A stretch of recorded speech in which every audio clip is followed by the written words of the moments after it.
everyone, this is Devesh Joshi. I welcome you all on Winsome Digital Learning. तो आज हम अपनी class 11th के chapter landforms and their evolution के, जिसमें हम आज क्या बात करने वाले हैं कि जो ग्राउंड वाटर होता है वो किस तरीके से इरोजनल एंड डिपोजिशनल लैंडफॉर्म्स का फॉर्मेशन करता है। अभी तक के वीडियोस में हमने क्या बात करी थी कि जो रनिंग वाटर था, जैसे रिवर है, तो उस रिवर की वजह से कौन सा इरोजनल एंड डिपोजिशनल लैंडफॉर्म्स बनते थे। अब हम बात करें ग्राउंड वाटर के बारे में, तो लेट्स स्टार्ट। तो अब यहाँ पे जो अब हम ग्राउंड वाटर के बारे में बात करने वाले हैं, उसमें एज ऑलवेज एनसीईआरटी थोड़ा सा पहले अपना इंट्रोडक्शन दे रहा है, देन फिर हम मेन टॉपिक पे आते हैं। Here the interest is not on ground water as a resource. तो एज अ रिसोर्स के बारे में हम बात नहीं कर रहे हैं कि ग्राउंड वाटर से हमें क्या बेनिफिट्स हैं। हम यहाँ फिजिकल ज्योग्राफी में इसकी बात कर रहे हैं, तो हम ये देखेंगे कि इसका इम्पैक्ट क्या पड़ता है ना, इरोजन और डिपोजिशन किस तरीके से होता है और उसकी वजह से कौन से लैंडफॉर्म्स हमारे पास बनते हैं। और focus is on the work of ground water in the erosion of land masses, है ना। तो ग्राउंड वाटर किस तरीके से इरोजन करने में काम कर रहा है वो हमें देखना है। एंड इवोल्यूशन ऑफ लैंडफॉर्म्स, तो ऐसे जो नए सारे लैंड मासेस बन रहे होंगे उनकी वजह से पूरा एक जो नया लैंडफॉर्म आया है उसको अभी हम यहाँ समझेंगे। The surface water percolates well when the rocks are permeable, thinly bedded and highly jointed and cracked. देखो, ग्राउंड वाटर जो होगा ना उसकी वजह से इरोजन कब हो सकता है, जब वो एक रॉक से दूसरे रॉक के अंदर जाए। अब एक रॉक से दूसरे रॉक में वो कब जाएगा और किस तरीके के लैंडफॉर्म बनाएगा, वो किन किन फैक्टर्स पर डिपेंड कर रहा है। वो डिपेंड कर रहा है कि आपका रॉक परमिएबल है क्या, मतलब उसके अंदर से वाटर आगे जा सकता है क्या। देन थिनली बेडेड, बहुत ज्यादा हैवी बड़ा रॉक नहीं होना चाहिए उसके अंदर से फिर वाटर कहीं पास ही ना हो पाए। हाईली जॉइंटेड, उसमें अलग अलग पॉइंट्स पे जॉइंट होने चाहिए, तो जॉइंट जहां पे होंगे वहां पे उसको जाने का रास्ता मिल जाएगा। एंड क्रैक्ड, उसके अंदर क्रैक्स होने चाहिए सो दैट कि वाटर पहले उसके अंदर बैठ सके, फिर परमिएट हो जाए एंड देन उसके बाद में फिर वाटर अपने लैंडफॉर्म्स बनाए। After vertically going down to some depth, the water under the ground flows horizontally through the bedding planes, joints और थ्रू द मटेरियल्स देमसेल्व्स। तो अब होता क्या है, देखो जैसे आप देखो, मान लो आपके पास में एक कोई रॉक है ना। अब इस रॉक के अंदर क्या होगा, जैसे मान लो कि भाई ये अपर वाला सरफेस है, ठीक है। इस अपर सरफेस के ऊपर मान लो कि वाटर पहले तो यहाँ आएगा, यहाँ आने के बाद में वो इनर की जो ये सरफेसेस हैं इनके अंदर क्या करेगा, हॉरिजॉन्टल मूव करना स्टार्ट कर देगा। वो वर्टिकल नहीं जाके यहाँ पे हॉरिजॉन्टल मूव करना स्टार्ट कर देगा। अब उसका जो हॉरिजॉन्टल मूवमेंट होगा वो किन किन के ऊपर डिपेंड करेगा कि वो यहाँ पे कितना परमिएबल रॉक है, कितना थिनली बेडेड है, कितने उसके अंदर जॉइंट्स हैं, कहाँ कहाँ पे उसमें क्रैक्स आ रखे हैं, उन सब चीजों के ऊपर डिपेंड करेगा। तो वाटर क्या करता है, सबसे पहले पहले तो सीधा नीचे आता है और उसके बाद में वो अलग अलग डायरेक्शंस के अंदर वो निकल जाता है, ठीक है। तो सीधा नीचे नहीं जाकर के फिर वो हॉरिजॉन्टल मूवमेंट करता है। पहले वर्टिकल यहाँ कर लिया, बाद में हॉरिजॉन्टल मूवमेंट वो स्टार्ट कर देता है। ये बात हमें यहाँ पे कही गई है। It is this downward and horizontal movement of water which causes the rocks to erode. Physical and mechanical removal of material by moving groundwater is insignificant in developing landforms. देखो, फिजिकल और मैकेनिकल जो हम weathering की बात कर रहे थे वो तो हमें यहाँ पे क्या कम दिखाई देती है ना, वो कम ही निकलता है क्योंकि ग्राउंड वाटर है अंदर बहुत ज्यादा स्पीड से नहीं चल रहा होगा। लेकिन ग्राउंड वाटर के यहाँ पे कंटिन्यूअस वर्क की वजह से क्या होगा, रॉक का इरोजन तो हमें देखने को मिलता ही मिलता है। That is why the results of the work of ground water can be seen in all types of rock, but in rocks like limestones or dolomite rich in calcium carbonate, the surface water as well as groundwater through the chemical process of solution and precipitation deposition develop varieties of landforms. These two processes of solution and precipitation are active in limestone dolomite, occurring either exclusively or interbedded with other rocks. देखो भाई, यहाँ से जो पूरा important सारी जो crux आ रही है ना उसको एक बार अपन समझते हैं। कौन कौन सी रॉक्स के बारे में यहाँ पे बात करिए, एक यहाँ पे बात करिए लाइमस्टोन की, दूसरी बात करिए डोलोमाइट की। लाइमस्टोन और डोलोमाइट, इन दोनों की क्या खासियत है, कैल्शियम कार्बोनेट इनके अंदर आपको मिलता है, ठीक है। कैल्शियम कार्बोनेट आपको यहाँ पे मिलता है। जो कैल्शियम कार्बोनेट यहाँ पे है ना, कैल्शियम कार्बोनेट वाली जो रॉक्स होंगी, अब देखो वो क्या है, हमने जो लास्ट चैप्टर पढ़ा था उससे मैं इसको रिलेट कर रहा हूँ, है ना। तो क्या होता है कि जो वाटर है अब वो कैल्शियम कार्बोनेट के साथ मिलेगा तो वो एक केमिकल वेदरिंग यहाँ पे करने लग जाएगा ना, केमिकल फॉर्मेशन यहाँ पे कुछ ऐसा हो जाएगा जिससे रॉक का इरोजन शुरू हो जाएगा, वेदरिंग शुरू हो जाएगी, इरोजन शुरू हो जाएगा, तो रॉक टूटना शुरू हो जाएगा। यहाँ पे कहाँ पे हो रहा है, ये ग्राउंड वाटर के अंदर में हो रहा है। या फिर दूसरी चीज यहाँ पे प्रेसिपिटेशन, बारिश का जो पानी है ना, वो यहाँ पे मान लो इकट्ठा हो गया कहीं पे कोई लैंडफॉर्म के अंदर, मान लो पूरा लैंड है ना, तो अब यहाँ पे जैसे ये थोड़ा सा डाउनवर्ड सेक्शन हमें दिख रहा है, इसके अंदर क्या हो जाएगा, पूरा बारिश का पानी इकट्ठा हो जाएगा और मान लो ये रॉक कोई लाइमस्टोन का या डोलोमाइट का बना हुआ रॉक है, तो लाइमस्टोन या डोलोमाइट का होने की वजह से क्या करेगा, कैल्शियम कार्बोनेट वाटर के साथ में केमिकल रिएक्शन कर लेगा, क्या बना लेगा, सॉल्यूशन बना लेगा, है ना, सॉल्यूशन बना लेगा, और सॉल्यूशन की वजह से क्या होने लग जाएगा, यहाँ पे इरोजन स्टार्ट हो जाएगा। तो अब इरोजन जो हम यहाँ पे पढ़ रहे हैं उसके अंदर किसका इंपॉर्टेंस हमें देखने को मिल रहा है, यहाँ पे हमें कैल्शियम कार्बोनेट का रॉक होने की वजह से इंपॉर्टेंस देखने को मिल रहा है ना। कैल्शियम कार्बोनेट था, उसके सॉल्यूशन की वजह से यहाँ पे क्या होने लग गया, कुछ एक अंदर लैंडफॉर्म बनने शुरू हो गए, चाहे ये सरफेस पे रॉक है चाहे वो अंदर की तरफ रॉक है। अब चाहे वाटर अंदर चला गया, है ना, कैसे भी इसके अंदर परलोकेट करके हम बात कर रहे हैं कि भाई वर्टिकल मूवमेंट हो गया एक बार वाटर का, वाटर अंदर आ चुका है। अब वाटर के अंदर आने के बाद में क्या हुआ कि अंदर की जो रॉक्स है उसके अंदर मैंने आपको बताया ना, यहाँ पे वाटर जैसे इकट्ठा रहा, अभी इकट्ठा रहने के बाद में क्या करेगा, कोई ना कोई केमिकल रिएक्शन करेगा, क्योंकि रॉक किसका बना हुआ है, कैल्शियम कार्बोनेट का बना हुआ है। लाइमस्टोन या डोलोमाइट का रॉक होने की वजह से वो यहाँ पे केमिकल रिएक्शन करेगा और उसके बाद में इसका वेदरिंग शुरू हो जाएगा, इरोजन शुरू हो जाएगा। तो ये बात हम यहाँ पे क्या कह रहे हैं कि एनसीईआरटी ने हमें बताई हुई है, ठीक है। तो लाइमस्टोन डोलोमाइट का मेंशन इन्होंने किया हुआ है, जिसके अंदर क्या होता है, कैल्शियम कार्बोनेट होता है, और उसके बाद में यहाँ पे किसका किसका आपको केमिकल प्रोसेस दिखाई देता है, जिसमें सॉल्यूशन एंड प्रेसिपिटेशन डिपोजिशन आपको देखने को मिलता है, ठीक है। चलिए आगे बढ़ते हैं। यस, अब देखो जो लाइमस्टोन का या डोलोमाइट का जो रॉक होता है उसके अंदर क्या चीज हो रही होती है, देखो ये जो आपको दिखाई दे रहा है ना, ये लाइमस्टोन या डोलोमाइट का रॉक है। अब लाइमस्टोन या डोलोमाइट का रॉक होने की वजह से ये जो पूरी फॉर्मेशन आपको दिखाई दे रही है ना, ये अंदर अंदर तक ऐसे कैसे बन गए, ये क्यों बने, ये सब बने हैं सॉल्यूशन वेदरिंग की वजह से ना।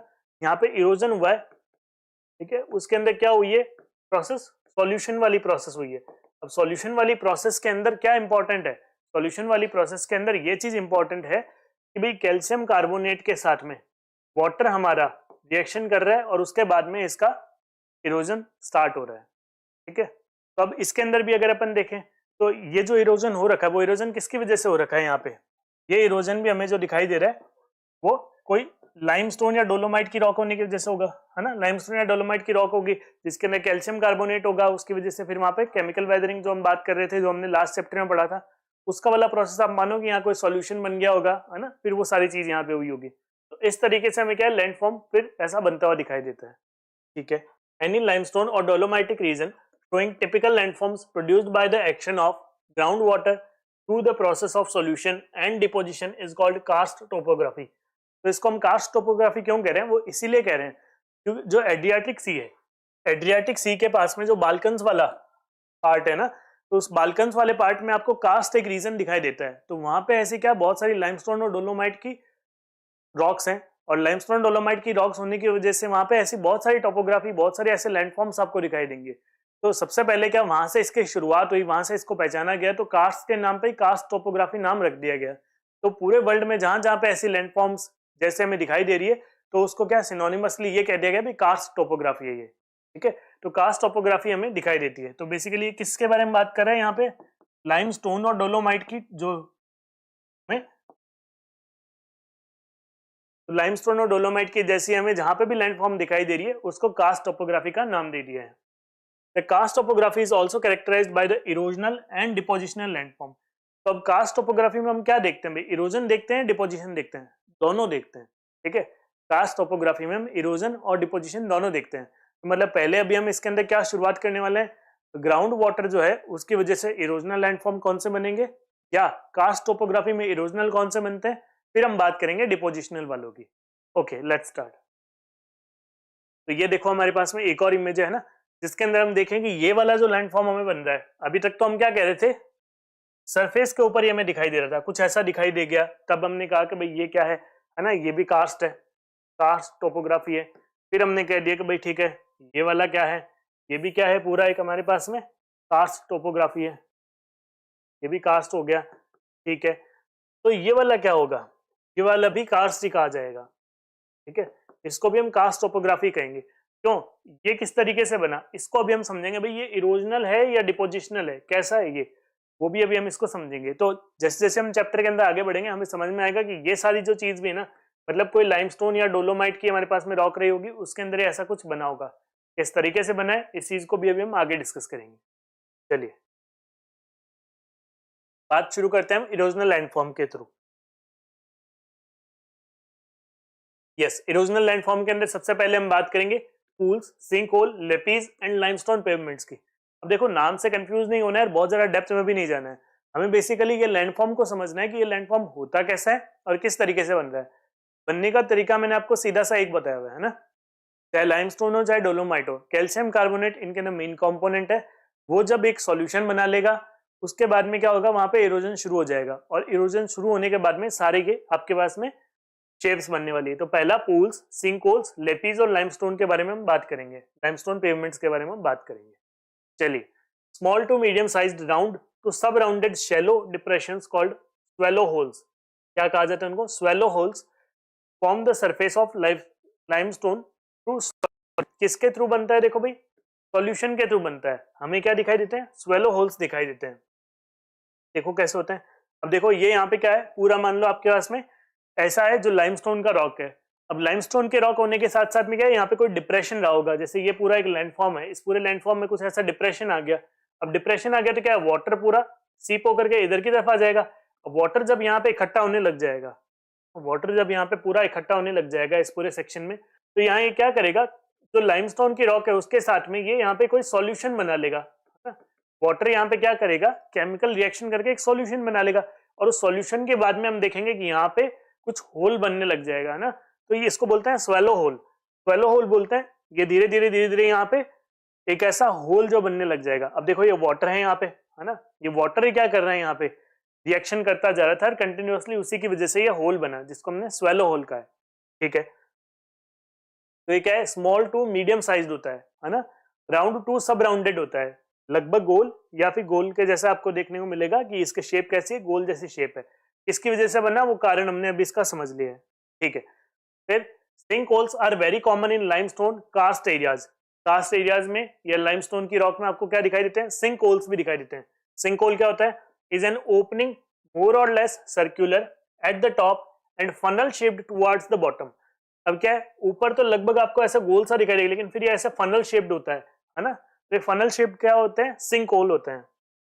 फनल शेप क्या होते हैं, सिंक होल होते हैं। अब ये देखो, ये आपके पास मोर और लेस तो राउंड है, लेकिन ये अंदर जाते जाते कैसा हो गया, ये अंदर जाते जाते कुछ ऐसा फनल शेप हो गया है ना। तो ये फनल शेप होते हैं, उनको क्या बोलते हैं, सिंक होल कहा जाता है। क्या कहा जाता है इनको, सिंक होल कहा जाता है। ये क्या होते हैं, सिंक होल होते हैं।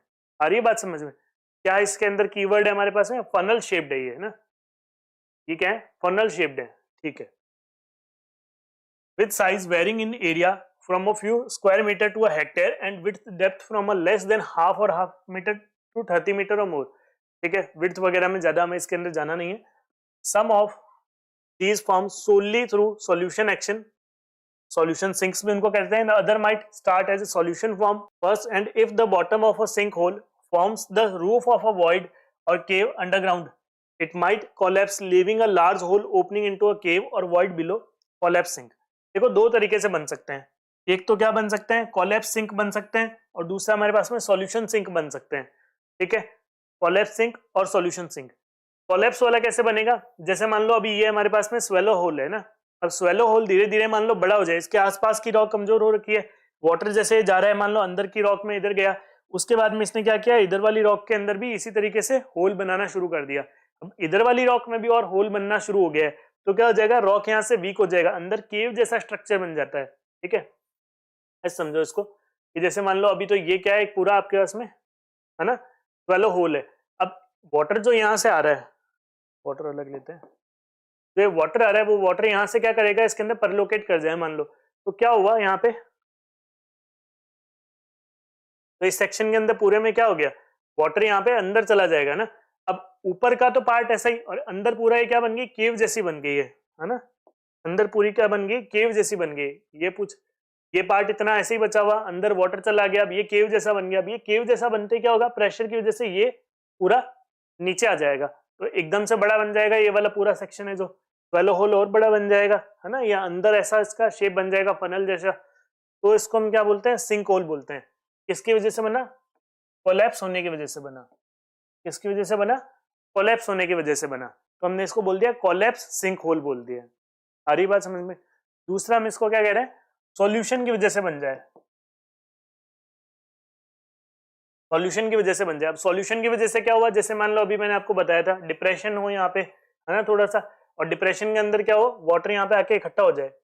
यहाँ पे मान लो ऐसे थोड़ा डिप्रेशन हो, वाटर यहाँ पे आके इकट्ठा होने लग जाए। अब इकट्ठा होता होता और क्या करेगा, वो यहाँ के नीचे की रॉक के साथ में रिएक्शन करने लग जाएगा, और रिएक्शन करने के बाद में वो ऐसी फनल जैसी शेप बना देगा। तो सॉल्यूशन वाले प्रोसेस से बना है। कोलैप्स वाला अभी मैंने आपको बताया कोलैप्स कर जाए उसके बाद में बना, ठीक है।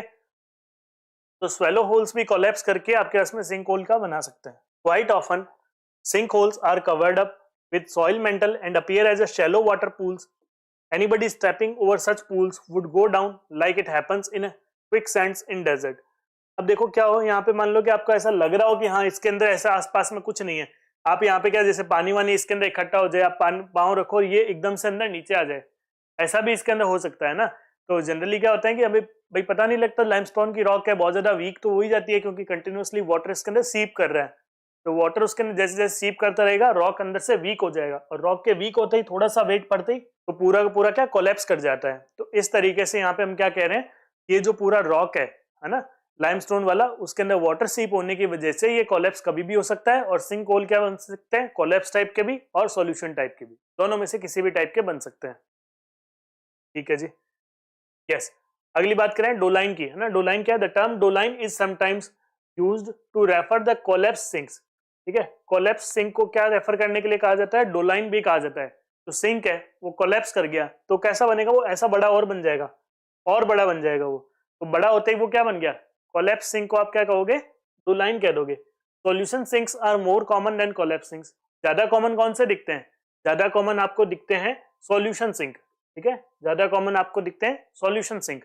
कोलैप्स सिंक फिर भी कम दिखते हैं, लेकिन कोलैप्स वाले जो बनते हैं उनको क्या कहा जाता है, डोलाइन कहा जाता है, ठीक है। तो ये जो सिंक है यहाँ पे अगर आप कोलैप्स से बन रहा है उसके बाद में आ गई है तो इसको क्या बोल दोगे, डोलाइन बोल दोगे, है ना। डोलाइन इसको कहा जाता है, ठीक है जी। फिर अगला है quite often the surface run of simply goes down swallow and sink holes and flow as underground streams and re-emerge at a distance downstream through a cave opening. When sink holes and dolines join together because of slumping of material along their margins or due to roof collapse of caves long and narrow to wide trenches called valley sinks or uvalas form, ठीक है। तो अब यहाँ पे क्या होगा, valley sinks और उवालास बनते हैं। वो वैली सिंक्स और उवालास कम बनते हैं, देखो क्या बताया है यहाँ पे, जैसे वाटर सीप करता रहता है, होगा सब किन के अंदर ही, ये सारा होगा आपको लाइमस्टोन डोलोमाइट की रॉक के अंदर ही दिखाई देगा, है ना। कैल्शियम कार्बोनेट हमारा मेन कंपोनेंट है, उसके साथ में वाटर रिएक्शन करेगा, सॉल्यूशन होगा, उसके बाद में वो पूरा वहां पे ऐसी स्ट्रक्चर बनना शुरू हो जाएगी। अब क्या है, ये एक दूसरे के बाद में आने वाली स्टेज है भाई। सबसे पहले आपके पास में स्वेलो होल बन गए, उसके बाद में आपके पास में सिंक बन गया, है ना, उसके बाद में आपके पास में वलास बनने लग जाएंगे। तो इस तरीके से आपके पास में बन जाएगा। अब देखो ये आपने बेसिकली डोलाइन भी किसी को कहा था, सिंक वाले को ही कहा था। सिंक कौन सा, जो कोलैप्स कर जाए, कोलैप्स सिंक को आपने क्या कह दिया था, डोलाइन कह दिया था। तो हमें ये बात ध्यान रखनी है कि ये एक के बाद एक आने वाली स्टेप है भाई। सबसे पहले स्वेलो होल बनता है ना, कहीं कहीं पे सिंक बन जाता है, नहीं तो सिंक खुद किससे बन जाता है, स्वेलो होल से ही सिंक बन जाता है। और उसके बाद में क्या, डोलाइन बन जाते हैं, और डोलाइन के बाद में फिर क्या हमारे पास में वैली सिंक या ओवालास बनते हैं, ठीक है। तो इसमें ये बताया हमारे पास में सरफेस रन ऑफ जो होता है, मतलब जो सरफेस का जो वाटर है वो अंदर अंदर धीरे धीरे जाता रहता है स्वेलो या सिंक के अंदर, ठीक है। जैसे जैसे स्वेलो या सिंक में पानी जाता रहेगा तो उसके अंदर अंडरग्राउंड स्ट्रीम चलने लग जाएगी। क्या होने लग जाएगा, अंडरग्राउंड स्ट्रीम चलने लग जाएगी, और उसके बाद में एक केव बन जाती है। देखो यहाँ पे क्या होगा, तो लाइन है ये, तो चलो पीछे देखते हैं। अब सिंक होल के अंदर देखो, मान लो कि यहाँ पे वाटर चलता रहे और अंदर मान लो यहाँ पे कहीं पे एक ओपनिंग कर ले वाटर, ठीक है, जैसा हमने यहाँ पे देखा था। अब यहाँ पे भी क्या था, वाटर जैसे चलते जा रहा है कंटिन्यूअसली, मान लो वाटर अंदर यहाँ पे कहीं बैठने लग जाए, अंदर वाटर जाने लग गया, उसने क्या करा, अपनी अंदर पूरी एक केव जैसी बना ली। देखो ये मैंने अभी आपको एग्जांपल दिया था, ये अंदर ऐसे केव जैसी बन गई। ये क्या है, ऊपर का ही पार्ट ऐसा ही है, रॉक ऊपर, है ना, अंदर का भी रॉक ऐसा कैसा है, अंदर बस इसने क्या कर ली, एक ओपनिंग बना ली, केव बना ली। अब ये जो केव जैसी बन गई है, ठीक है, अब ये केव क्या हो जाएगी, पूरी यहाँ से एकदम से खत्म हो जाएगी। जैसे ही प्रेशर पड़ेगा ये केव भी कभी खत्म हो जाएगी, तो पूरा स्ट्रक्चर ही हमारे पास में नया आ जाएगा, ठीक है। अब इसमें वाटर क्या कर रहा था, हॉरिजॉन्टल मूवमेंट कर रहा था, है ना। इसमें वाटर क्या कर रहा था, ऐसे हॉरिजॉन्टल मूवमेंट कर रहा था, केव के अंदर का अंदर ही, केव के अंदर का अंदर ही वाटर क्या कर रहा था, हॉरिजॉन्टल मूवमेंट कर रहा था। तो केव के अंदर वाटर का हॉरिजॉन्टल मूवमेंट होते होते हमारे पास में क्या हो जाता है, सिंक होल जो होते हैं, है ना, और डोलाइंस जो होते हैं वो कहीं ना कहीं पे ज्वाइन करने लग जाते हैं। कैसे ज्वाइन करते हैं? सिंक और डोलाइन कैसे ज्वाइन करते हैं?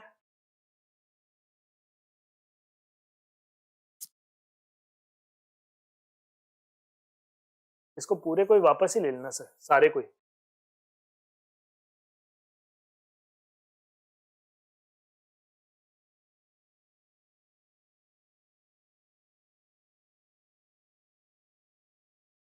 यहाँ से ओवरलाज के बाद में सर पूरा वापस ले लेना। देखो ये वैली सिंक्स या ओवरलाज कैसे बनते हैं इसके बारे में बात करते हैं।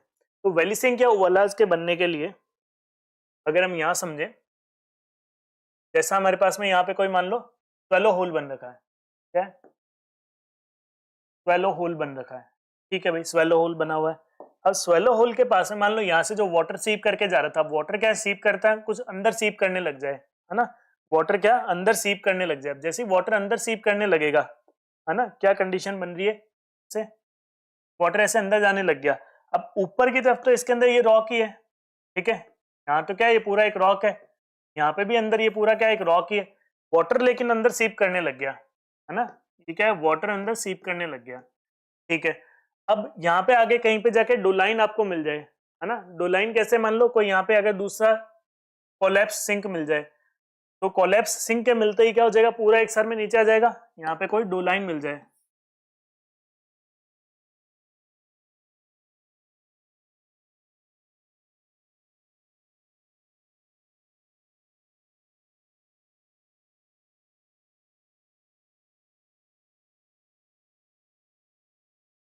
है ना, आगे जाके जैसे वाटर सीप करता जा रहा है, आगे को इसको डोलाइन या कोलैप्स सिंक मिल जाए, अब वाटर क्या करेगा, उसके अंदर भी जाना शुरू कर देगा, वाटर तो कंटिन्यूअसली उसके अंदर भी जाना शुरू कर देगा।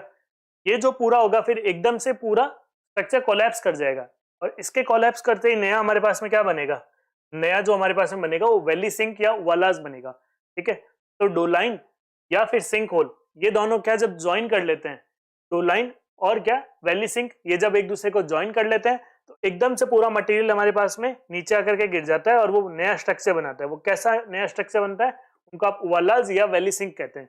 ये देखो ये पूरी वैली जिसके अंदर इतना इतना पार्ट हट ही गया, कैसे हटा होगा, वाटर कहीं पे अंदर सीप कर गया होगा, ऊपर वाला पूरा रॉक एकदम से नीचे आके गिर गया होगा तो वो अंदर अंदर का ये हट गया होगा, नहीं तो ये पूरा एक इतना बड़ा हुआ करता होगा, है ना। तो ये सारा पार्ट हटने के बाद में वैली जैसा बन गया, तो वैली सिंक या फिर वालाज इनको बोलते हैं। चलिए यस, फिर हम बात करें रिजेस की। Gradually most of the surface of the limestone is eaten away by these pits and trenches. Pits और ट्रेंचेस यहाँ बनने लग जाते हैं, leaving it extremely irregular with a maze of points, grooves and ridges और lapies, ठीक है। तो यहाँ पे देखो अभी ये रिजेस बनने लग गए हैं, क्या हुआ, वाटर यहाँ पे गिर रहा था, है ना, प्रेसिपिटेशन से भी वाटर आ रहा था, ग्राउंड वाटर जो था उसका भी चाहे आप इम्पैक्ट मान सकते हो। तो उसकी वजह से क्या होता है, बीच बीच का जो पूरा पूरा सेक्शन है आपको, है ना, ये पूरा आपको खत्म होता हुआ दिखता है, और यहाँ पे क्या शेप बन जाती है, रिजेस बन जाती है ना, क्या बन जाती है, रिजेस बन जाती है। अब ये जो रिजेस बन रही है इसके अंदर क्या थी, ये जो पूरी टोपोग्राफी आपको देखने को मिल रही है बड़ी रफ सी है ना, एक्सट्रीमली रफ आपको टोपोग्राफी देखने को मिल रही है। तो एक्सट्रीमली इरेगुलर इसलिए इसको बता दिया, है ना। स्पेशली दीज रिजेस और lapies form due to differential solution activity along parallel to sub parallel joints. अब जैसे मान लो कोई पूरा रॉक था, है ना, ये एक रॉक है, ये दूसरा रॉक है, तो इन दोनों रॉक के जॉइंट पे आपको क्या दिखने को मिल जाए, केमिकल सॉल्यूशन रिएक्शन देखने को मिल रही है। और इसके साथ वाली जो रॉक है उसके अंदर भी आपको ऐसा ही देखने को मिल रहा है, इन दोनों के बीच में यहाँ पे रिएक्शन हो गई, फिर इन दोनों के बीच में यहाँ पे रिएक्शन हो गई, तो हर एक रॉक के अंदर आपको क्या ऐसी रिएक्शन देखने को मिल रही है। तो उसकी वजह से ऐसी रिजेस जो होती हैं उनके बीच के अंदर सेपरेशन आ जाता है, और ये इरेगुलर आपके पास में शेप्स बनने लग जाती है, जिनको आप रिजेस या लेपीज कहते हो, रिजेस या लेपीज कहते हो, ठीक है। चलिए फिर द लेपी फील्ड में eventually turn into somewhat smooth limestone pavements. तो अब पेवमेंट्स में क्या है, अभी भी हमारे पास में रिजेस तो बनी हुई है, ये रिजेस तो एज इट इज है, लेकिन ऊपर का जो पार्ट है ना, ये ऊपर वाला पार्ट है जो, वो कुछ स्मूथ हो गया है ना, ये ऊपर वाला पार्ट जो आप पूरा देख रहे हो ये क्या थोड़ा स्मूथ हो गया है। यहाँ पे अगर आप देखो लेपीज के अंदर, तो लेपीज के अंदर क्या था, ये इरेगुलर था, है ना, यहाँ पे ये स्मूथ नहीं था, मैं इसको ऐसे भी कह सकता हूँ, स्मूथ नहीं था, ठीक है। लेकिन अगर आप यहाँ देख रहे हो लाइमस्टोन पेवमेंट्स में ये ऊपर वाला पार्ट स्मूथ हो चुका है, रिजेस अभी भी है, वैसा का वैसा ही लैंडफॉर्म है, लेकिन ऊपर अगर स्मूथ हो जाए पार्ट, ठीक है, तो लाइमस्टोन पेवमेंट्स आप उसको कहोगे। अगर स्मूथ नहीं है तो वहां पे क्या है, अभी आपको लेपीज या रिजेस के फॉर्म के अंदर ही है, ठीक है। लेपीज या रिजेस के फॉर्म में कब तक है, जब तक वो स्मूथ नहीं है, और जब वो स्मूथ हो गया है उस टाइम पे क्या है, लाइमस्टोन पेवमेंट्स कहा जाएगा। आ रही है बात समझ में? ओके, अब हम बात करेंगे केव्स के बारे में। अभी तक हमने देखो क्या क्या पढ़ा, फटाफट से एक बार मैं इनको क्विक रिवीजन करवा देता हूँ, फटाफट से हम इनको सबको देख लेते हैं। केव्स पे पहुंचने से पहले फटाफट से अगर अभी हम देखें इनको, यस, तो ये जो अभी हम देख रहे थे कास्ट टोपोग्राफी थी। कास्ट टोपोग्राफी में कुछ इस तरीके से हमारे पास में शेप्स आती हैं, रैंडम जो शेप्स हमें दिखाई दे रही हैं, किन में दिखाई देती हैं, वो लाइमस्टोन की या फिर डोलोमाइट की जो रॉक्स होती हैं। क्यों इनमें दिखाई देता है, क्योंकि यहाँ पे क्या होता है, कैल्शियम कार्बोनेट हमें दिखाई देता है, जिसके अंदर सॉल्यूशन के थ्रू ऐसी लैंडफॉर्म्स हमारे पास बनती हैं, ठीक है। फिर उसके अंदर हमने देखा कि ये जो हमारे पास में पूरी लैंडफॉर्म्स है, इनको हम क्या बोलते हैं, कास्ट टोपोग्राफी कहते हैं। कास्ट रीजन से इसका एक रिलेशन है, ठीक है, जो हमने बात कर ली थी एड्रियाटिक सी के, आप अलॉन्ग देख सकते हो बाल्कन वाले पार्ट के अंदर आपको कास्ट रीजन दिखाई देता है, ठीक है। फिर हमने देखा कि भाई इरोजनल लैंडफॉर्म है वो हमारे पास में कौन कौन से बनते हैं, pool, sinkhole, lapies, limestone pavements, ये सब बनते हैं ना, तो उनके बारे में हम बात कर रहे थे। यहाँ पे हमने सबसे पहले स्वेलो होल के अंदर देखा कि किस तरीके से स्वेलो होल बनते हैं, है ना, ये स्वेलो होल था। फिर हमने बात कर ली थी सिंक होल की, तो सिंक होल जो होता है फनल शेप्ड होता है, वो हमने बात कर ली थी, ठीक है। उसके बाद में हम बात कर रहे थे दो लाइन की, जो कोलैप्स सिंक होते हैं वो उनसे क्या बनते हैं, दो लाइंस बन जाते हैं, ठीक है।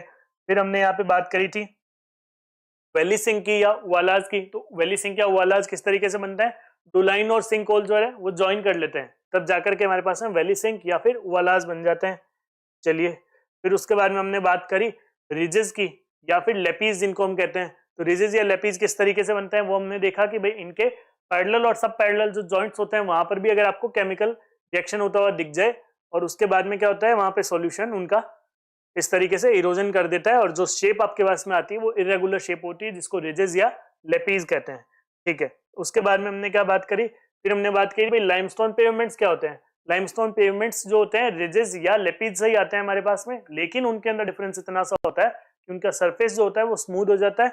स्मूथ सरफेस जो हमारे पास में मिलता है उसको हम लेपीफील्ड या फिर लाइमस्टोन पेवमेंट भी कह देते हैं, ठीक है। फिर अब हम आ गए किसके ऊपर, केव्स के ऊपर, कि केव्स किस तरीके से बनती है और केव्स में क्या लैंडफॉर्म्स हमें देखने को मिलते हैं। चलिए अब इसको देखते हैं। In areas where there are alternating beds of rocks, shells, sandstone, quartzites with limestone or dolomite in between, or in the areas where limestone are dense, massive and occurring as thick beds, cave formation is prominent. देखो अभी हमने जो बात की थी वहां पे क्या था कि लाइमस्टोन की जो रॉक थी ना थिक बेडेड नहीं थी, थिन बेडेड थी, है ना। अभी तक हम क्या बात कर रहे थे, थिन बेडेड की बात कर रहे थे, है ना, उसकी विड्थ बहुत ज्यादा नहीं थी। अभी हम थिन बेडेड की बात करें, लेकिन अब हम किसके ऊपर आ गए, थिक बेडेड के ऊपर आए। मतलब रॉक बनने, केव बनने के लिए आपको कैसा रॉक होना जरूरी है, थिक बेडेड रॉक होना जरूरी है, ठीक है। Water percolates down either through materials or through cracks and joints and moves horizontally along bedding plane.